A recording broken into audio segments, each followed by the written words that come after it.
Earlier in the week, senior officials met to consider the draft outcome document of the Third South Summit. Uganda has assumed the chairmanship of the group of 77+China from Cuba, which held the mantle for the past 1 year. United Nations Secretary-General Antonio Guterres advised global South countries to demand their rights and negotiate their clear position from the rich global North countries.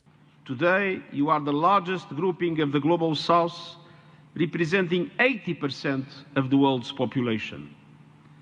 And your solidarity and partnership are essential to building a sustainable, peaceful and just world for all. A world in which the United Nations Charter, international law and human rights prevail in global relations. According to the UN chief, many G77 groups are grappling with economic challenges resulting from the COVID-19 pandemic, crippling debts, a cost of living crisis, and a sky-high borrowing costs.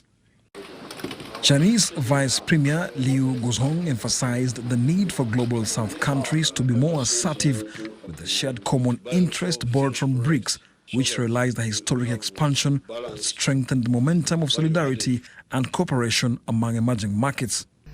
President Xi Jinping pointed out that South-South cooperation is a great creative undertaking by developing countries to seek strength through unity.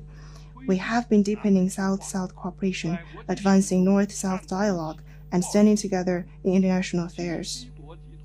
The G77 and China is our important cooperation mechanism within the framework of the UN.